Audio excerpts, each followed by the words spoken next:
नमस्ते। मेरा नाम आकाश शर्मा है और हिंदू स्टडीज़ विद आकाश शर्मा में आपका स्वागत है। आज हम बात करेंगे ऐसी परंपरा के बारे में जिसके बारे में जानते तो सभी लोग हैं, लेकिन कम ही लोग इसके बारे में बात करते हैं। आज से कई वर्षों पूर्व भारत में धर्म के नाम पर आडंबर, कर्मकांड और हिंसा फैल रही थी और उसी के परिणाम स्वरूप भारत में बौद्ध धर्म का प्रचार प्रसार भी फैल रहा था और हर कोई बौद्ध धर्म अपना रहा था। तब हमें आवश्यकता थी ऐसे महापुरुष की जो भारत में बौद्ध धर्म के प्रचार प्रसार को रोके और कर्मकांड से उठकर ज्ञान कांड की बात कहे। वो जब भी ज्ञान कांड की बात आती है, आध्यात्मिक ज्ञान की बात आती है, तो हमारे मस्तिष्क में आद्य गुरु शंकराचार्य जी का नाम आता है, जिन्होंने पूरे भारत में पैदल यात्रा करके धर्म को केवल कर्मकांड से ज्ञान कांड की ओर ले जाने के लिए सारे संप्रदाय के धर्म गुरुओं से शास्त्रार्थ किया। शास्त्रार्थ परंपरा भारत की प्राचीन अकादमिक परंपरा रही है।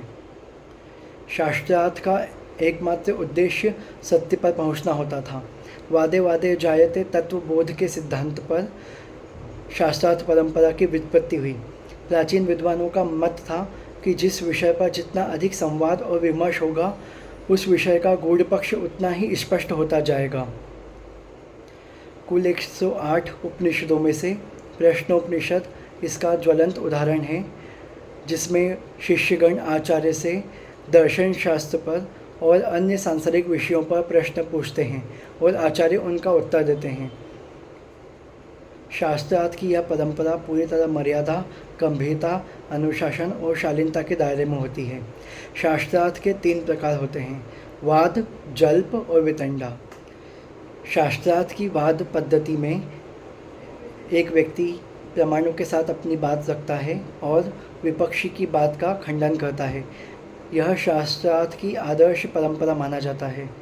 जल्प पद्धति के शास्त्रार्थ में एक व्यक्ति बिना प्रमाण के वेद अवेद, उचित अनुचित तर्कों से अपनी बात रखता है और सामने वाले की बात का खंडन करता है। आज न्यायालयों में जो हम विधिवेत्ता बहस करते हुए दिखते हैं, वह जल्प का ही उदाहरण है। जल्प पद्धति का एक प्रसिद्ध शास्त्रार्थ त्रेता युग में राजा जनक के दरबार में महर्षि याज्ञवल्क्य और विदुषी गार्गी के बीच संपन्न हुआ, जिसका विस्तृत उदाहरण बृहदारण्यक उपनिषद में भी मिलता है। राजा जनक ने सबसे बड़े ब्रह्मज्ञानी की खोज के लिए दूर दूर से विद्वानों, ऋषि मुनियों को अपनी सभा में आमंत्रित किया और यह घोषणा की कि जो इस शास्त्रार्थ में विजयी होगा, उसको वो 1000 गायें जिनके सिंग में सोना मढ़ा हुआ है उपहार में देंगे। तब ऋषि याज्ञवल्क्य ने अपने शिष्यों से कहा कि शिष्यों, ये 1000 गायें अपने आश्रम में ले चलो। वहाँ उपस्थित सभी ऋषि और विद्वान इससे क्रुद्ध हो गए और याज्ञवल्क्य को चुनौती दी। समस्त विद्वानों की ओर से अश्वल और उद्दालक ऋषि ने महर्षि याज्ञवल्क्य के साथ में शास्त्रार्थ किया और वो उसमें पराजित हुए। वहाँ सभा में महर्षि विदुषी गार्गी भी बैठी हुई थी, जिन्होंने याज्ञवल्क्य को चुनौती दी और ब्रह्म विद्या से जुड़े हुए कई प्रश्न पूछे और फिर याज्ञवल्क्य से अति प्रश्न पूछने लगी। अति प्रश्न मतलब अनावश्यक प्रश्न। और फिर उससे नाराज होकर याज्ञवल्क्य ने कहा कि अब अगर गार्गी चुप नहीं हुई तो उनका सर उनके धड़ से अलग हो जाए।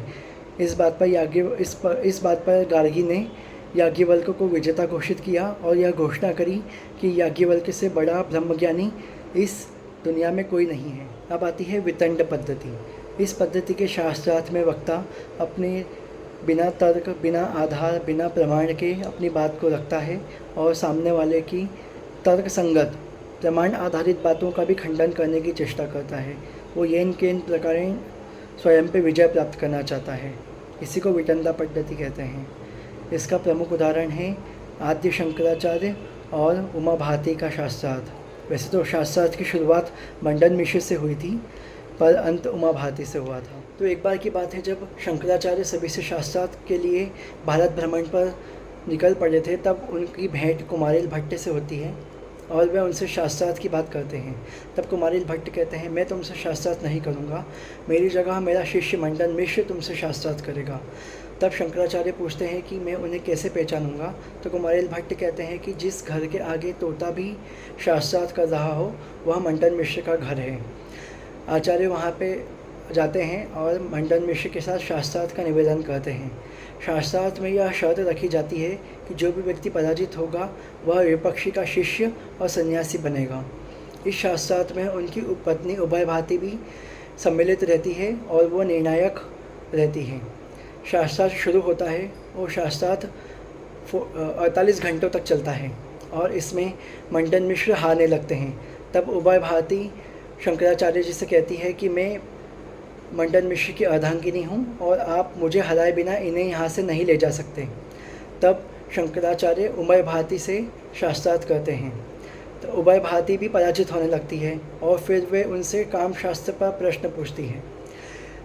इस पर मंडन मिश्र कहते हैं कि एक बाल सन्यासी बाल ब्रह्मचारी से कामशास्त्र पर प्रश्न पूछना अनुचित है। तब उभयभाती कहती है, क्या कामशास्त्र नहीं है? अगर शंकराचार्य इसका उत्तर नहीं देना चाहते हैं तो अपनी पराजय स्वीकार कर लें, अन्यथा मेरे प्रश्नों के जवाब दें। तब शंकराचार्य उभयभाती से 1 माह का अवसर मांगते हैं और जंगल की ओर प्रस्थान करते हैं। तब वहाँ वह देखते हैं कि एक राजकुमार मृत पड़ा हुआ है। वह अपनी योग विद्या से अपनी आत्मा उस मृत शरीर में प्रवेश कराते हैं और अपना मृत शरीर शिष्यों की सुरक्षा में देकर राजमहल में चले जाते हैं। वहाँ वे अनेक रानियों से सहवास करते हैं और कामशास्त्र सीखते हैं। वापस आकर उभयभाती के साथ शास्त्रार्थ करते हैं और उभयभाती के सभी प्रश्नों के उत्तर देते हैं। फिर उभयभाती पराजित हो जाती हैं। उभयभाती और आचार्य शंकराचार्य जी के मध्य हुआ यह शास्त्रार्थ वितंड पद्धति का सबसे श्रेष्ठ उदाहरण है। आशा करता हूँ कि आप शास्त्रार्थ परंपरा और उसके तीनों प्रकार वाद, जल्प और वितंड आसानी से समझ गए होंगे। प्रणाम।